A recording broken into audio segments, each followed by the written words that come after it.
Representing Van City through the combo. Real talk, real shit, keeping it a hundo. Wrestle with the facts, that's that. Covering the local artists. Like who be stepping up, putting in work, going the hardest. Hot takes and debates, hot cakes in your plate. Serve it fresh like your breakfast, cause man's got the methods and history of boxing and mysteries unlocking. British Columbia with no filtering the talking. And in this rainforest we got ample plants. Flourishing with life, it ain't happenstance. Tune in for the benefits like cash advances. You are now listening to Samp&Chance.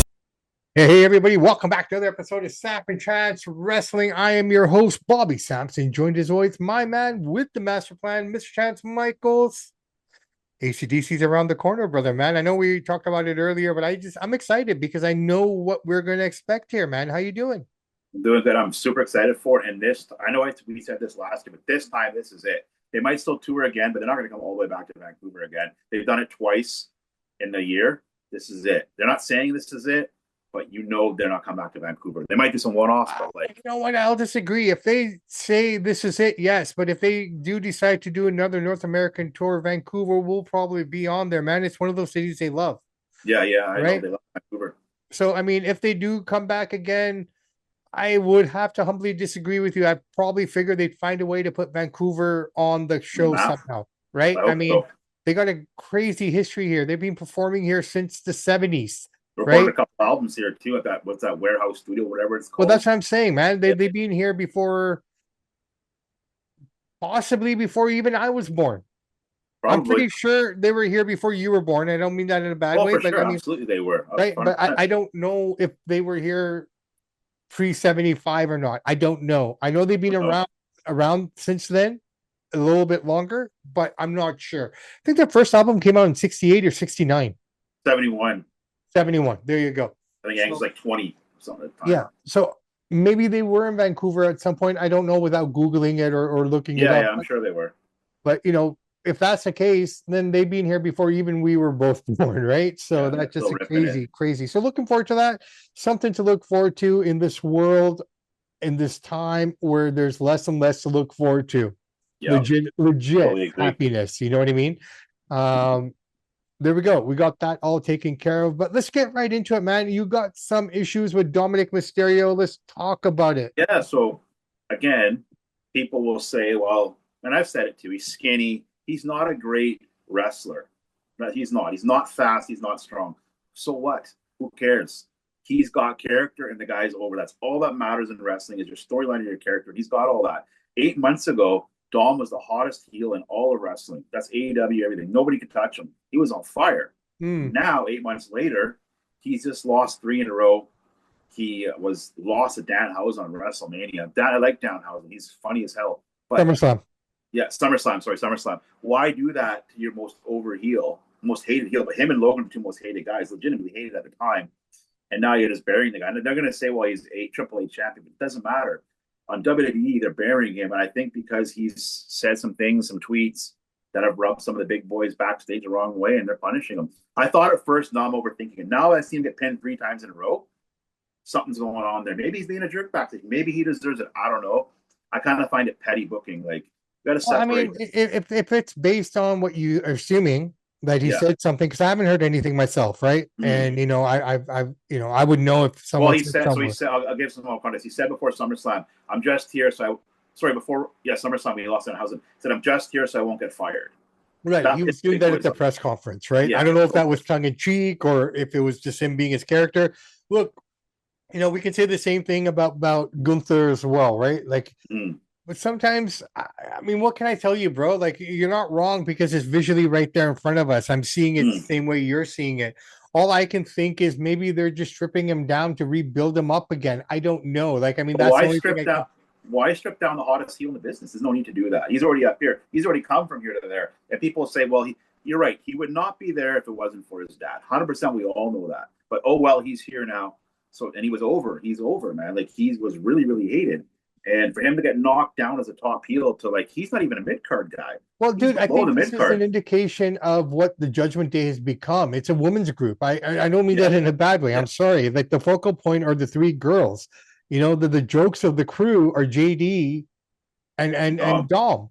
I'm sorry. It's lid focused.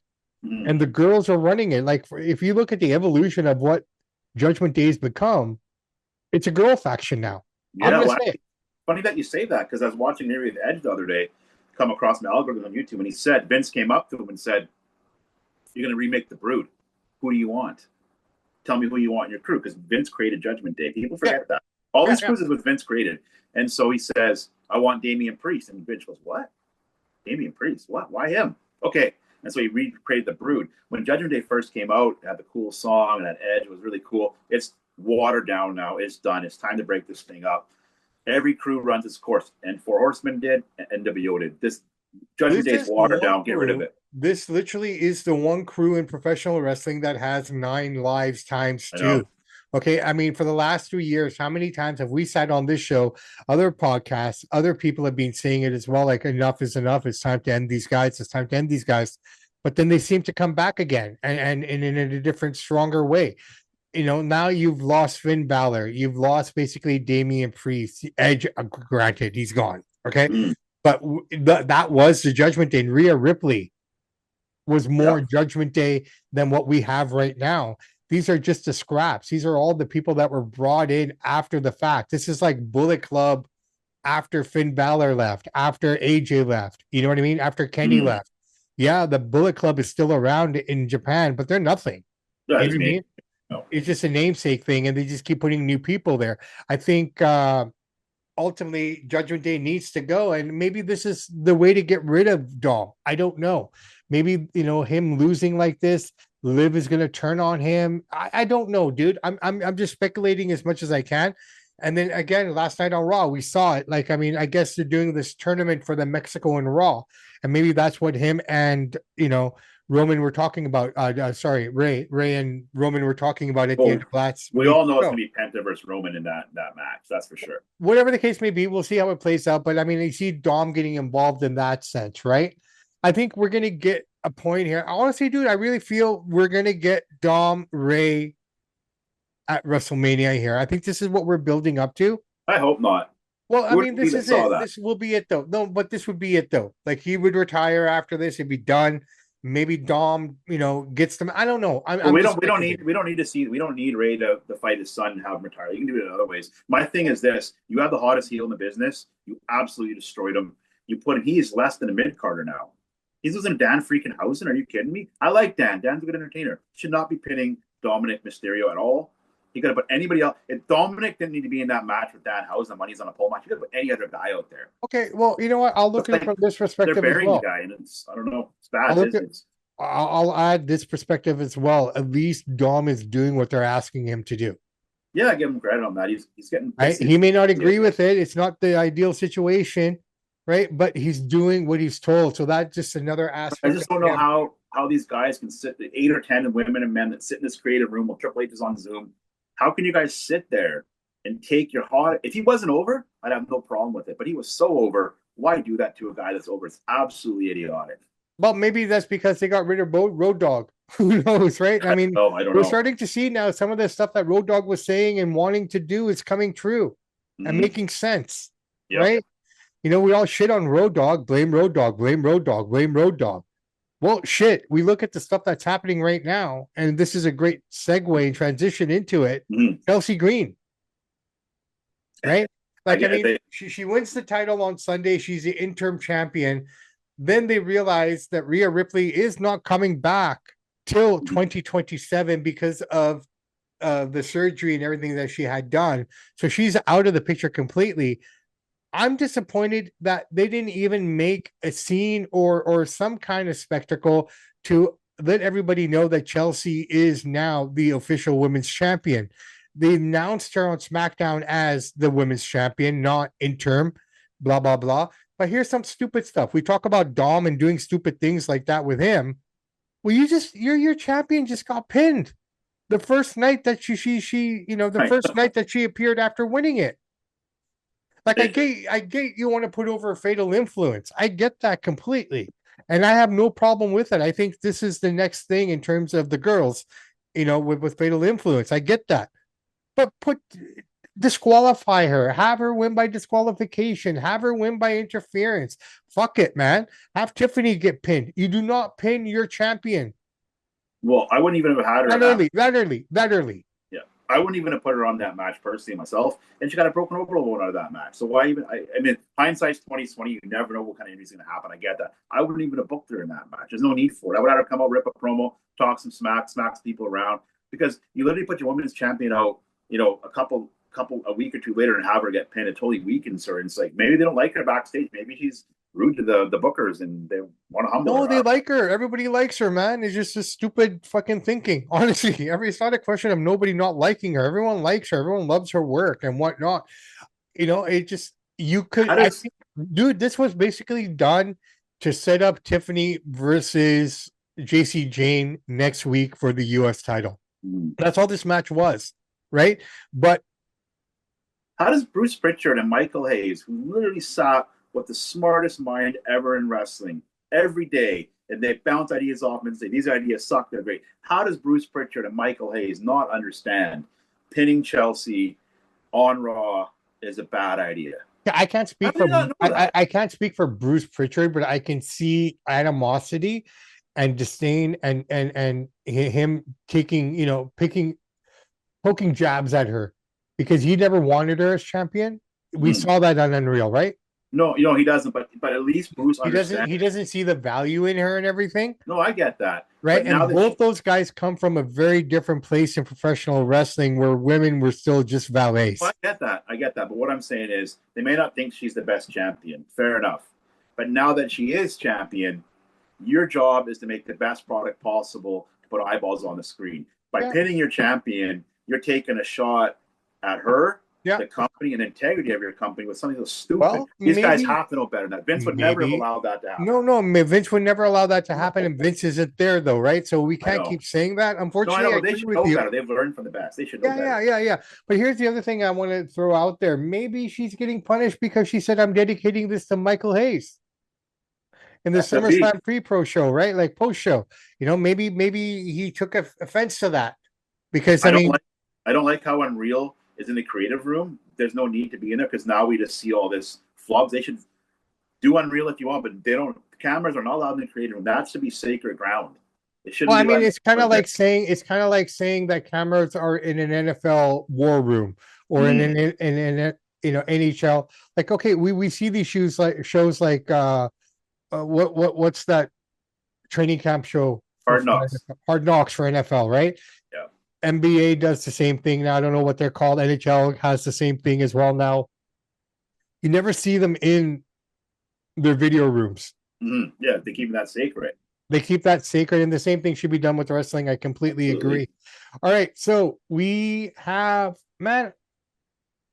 Becky Lynch said something really cool last night. Did you catch her promo? No, what did she say? I didn't watch it. She's talking to Liv Morgan, okay? And she's saying, like, you're a bubblegum champion. And you've defended the title only once in 100 days. Mm-hmm. I'm back because I'm tired of seeing you drag this division back to the early 2000s in the way you're defending the title and the way you're acting. I've worked too hard to get this division where it's at. I like that comment. What did Liv say back? Liv had nothing to say, man. She's so that's my point. I didn't watch that segment. I watched a lot of Raw, but I did not watch that segment. So I don't really enjoy Becky Lynch on the mic, to be honest. She was good last night. The writers should have said to Liv, you say this right back. This is why they don't have to recreate. You're only here and you're only staying up here because of your husband. How did you really earn it? By sleeping with the champion? They should have threw that, giving some realism in there. I'm not saying Becky. They tried that last week and they cut it out. They cut it out on the edited versions. You tried to say that? They both were going back and forth. Okay. And she made references to her saying, oh yeah, you've only slept with Dom and stuff like that, calling her cupcake and things like this. And then on the edited version of Raw, if you ever go back and watch some of these Raws after the fact, they edit the shit out of it to cut a lot of stuff out. And again, this is Netflix that has fucking full penetration in some of their shows. Yeah. So I don't understand why WWE, even on USA Network, you got the Braun Strowman show, you got other shows, they can say shit and this and that, but they beep it out of wrestling. And Netflix is the one place that shouldn't have it. Like, if you're going to have Sex Life and you're going to have this show and you're going to have a fucking story about Rico, European porn stars and things like that with full penetration and full nudity, What's wrong with your chair shot Maybe or a WWE, stomp?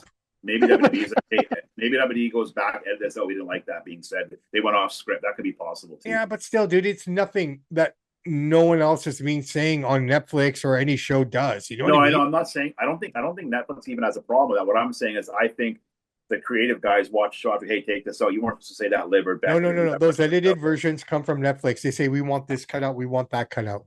Is that for sure? I'm not sure on that. I'm pretty certain. I'm pretty certain.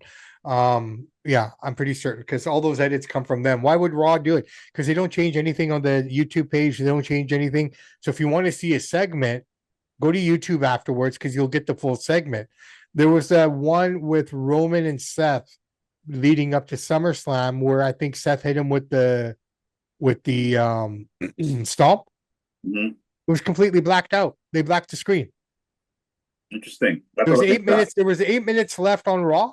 Mm-hmm. And for that last 8 minutes, it was just a black screen. I didn't see that. Yeah. Like, You gotta go back. Stuff. You gotta go back and look at the pre-plays, right? Yeah. It's just really interesting that way. Okay, MJ. Okay, dude, I wanna talk to you about AEW. Yeah. Okay, last Wednesday, I said this show's starting at 9 Pacific, 12 Eastern. I'm reading it off the page. I'm reading it off the site. I go sit down at my television at 9 o'clock at night and turn it on, and there's fucking nothing there. I find out they played it in regular time. What are they doing? I don't know where you saw that. I didn't personally see Dude, that. I'll send it to you again. No, I believe you. I'm just saying I didn't see it myself. I always thought it was regular time too. So I'm not sure what happened there. I can't really say. It was a I decent started show. the show last Probably week saying, over. hey, if you guys want to watch this is what time it's starting. No, I remember you saying that. And we had a whole show talking about, well, Mexico has a different lifestyle. Maybe they start things late because I said, well, they're starting this at 11 o'clock at night in Mexico. I never saw that. Right. And so it just blew my mind. Like, okay, what are they doing here? Because I mean, they're just like, I'm not going to say I'm wrong because I saw it. I saw it in a couple. No, I'm not saying you are. I didn't. No. But I'm like you, bro. If I'm wrong, I'm going to admit it first thing before anyone else. Right. When I've been wrong in wrestling and in the boxing show, what have I always done first before we even start? Yeah, we say we're wrong. You're wrong. You're not going to get them all right. I own it up. But this one fucking caught me off guard because, like I said, I'm trying very hard in this world that we live in with all the shit that we have going on outside of this world to find the time to sit down to watch wrestling every day and still be able to do all the things that I need to do and my responsibilities and whatnot. That's like a kick in the face, man. Yeah, I'm not sure what happened with that. I don't know if it's somebody messed up on the graphic or what happened, but it was a decent show. Crowd was hot. The part that surprised me is they brought MJF back early. Yeah, he's our biggest star. He should be fighting Ospreay at All In, personally, over Kenny Omega. That's my take because he's your biggest star. But he's back. They didn't make the Casino Gauntlet match. Like, I think MJF is above that. I don't know why. If you're going to bring him back early, give him a marquee match. Or don't bring him back. Let him rest up a little bit more. Let him come back after All In. Let him have a little more vacation. So I don't know why or what the thinking is with Tony Khan on that. Should never get the belt off him because he was your hottest star. And I've been checking the ratings, and when MJF and Jericho are out there, they're getting over 700,000 people. When MJF and Jericho is not featured in a marquee segment, they're back down to 670, 680. So MJF and Jericho in a marquee segment, they give out another 100,000 viewers, which is quite a bit. So Tony Khan needs to look at these numbers and realize MJF's on, people tune in. Jericho's in a big spot, the casuals will tune in for a Jericho. I don't know why what he's thinking on that. So we'll see. But All In's are a big show, man. They're going. Like he said that he's going to make the best build. He's saying for this All In between Omega and Ospreay is going to get a massive pop. They're doing big tickets here. They're going to get about, when it's all said and done, they're on pace to about 60,000 tickets. No, and you know what? Big show. It's a big show, and it's like exactly like you say. The UK is Europe, other places outside of North America are hungry for this stuff. Okay? Yeah, they don't get it all the time. Yeah, so they're definitely going to do good ticket sales. If they didn't do good ticket sales, then we know we have a real. Well, you can get in. You can get. I always check. I like to check. That's why I was asking Hawkeye, what are the ticket prices? That gives you a good idea who's coming in the door. I learned that from Jerry about 20 years ago. So the cheapest tickets for Wembley are $25. So that's why he sells a lot. He's keeping them cheap, which I give him credit. If you want to bring mom, dad, and your kid, you can all get in for $100. He's setting up for deck, but can't beat that value. No, right? No, you can't. Tony's good that way. No, he is. All right, so we have it all, mapped out here. We're getting closer and closer to All In at Wembley. Well, I guess just keep tuning in. We got what, 3 weeks to go, 2 weeks to go before the show there. Yeah, it should be a good So, show. so the next couple AEWs, which should be on at 5 p.m. Pacific, 8 Eastern, Mm-hmm. right? We should start to see some things build up here. Heel I Kenny gotta give Omega. Andrade credit, man. Andrade is one of their Andrade looked great. best. Andrade He's gonna won get a belt his soon match. here. Yeah, I hope so. I mean, he's probably the best thing going there. Ever since him and Charlotte broke up and he went back to AEW, like he's just got that fire in him, and that's what makes you the wrestlers, boxers, UFC guys, musicians. We got that fire that you're pissed off about something and you could see the work. I've been saying it for a few months. He works hard. He runs a little faster. He hits a little harder. His character's better. Like he's getting it. Well, dude, think about it. I mean, you look at the guy. He didn't get the push he deserved, or he didn't go over the way he thought he could have the first run in WWE. Went to AEW, pretty much the same thing over there. Came back to WWE, same thing over again. Hopefully fourth time's the charm for this guy, right? Let's see what he can do. Well, they're saying the dirt sheet writers are saying that, and I believe it, that New Day will be in AEW once they're like, I don't know when the time is they're coming for. They're done. They're ready to go. So they'll show up anytime now. Yeah, they're ready to go. Like, I mean, it's just a question of, again, though, what are they going to do there? You know what I mean? They're going to make some money. Some new matches. They'll get some new matches and they'll get some new, different looks in terms of that. But also, you're going to see New Day. They're going to go against Young Bucks. They're going to go against Edge and Cole. Well, but that's what I'm saying. You're going to get some new matchups that they haven't seen in a long time. But outside of that, what do you do with the New Day once it's all said and done? Once you've seen them against the Young Bucks, once you've seen them against Cope and Christian, once you see them against, some of the Don Callis people or whatnot. Like I said, there's a lot of new matchups here. Absolutely. For the amount of time that they've been in WWE, anything's brand new when it comes to the New Day now, right? So let's just see. It's a good signing for Tony. It's a good signing for them. They're a little bit older now. A little bit of an upkick. It'll get some more viewers. They'll sell some tickets. Sure. They'll split up. I'm just kind of curious to see how long they can hold the momentum. That's all, right? Based on past guys coming in. We know one thing about watching WWE and AEW. Not many wrestlers hold the momentum because the guys who are booking this stuff are booking garbage. So every guy that gets hot for some reason, these guys bring them right back down. You got a hot hand, you roll with it until it fizzles out. Right, dude. We've seen this in wrestling for decades and decades and decades, right? It's getting really bad now. It is what it is, brother, man. But you know what? It's our job to report on it, talk about it, and share the wisdoms that we see and the way we see it. And that's what separates us from everyone else, honestly, bro. Like we are fair. We call it the way we call it. And it is what it is, brother, man.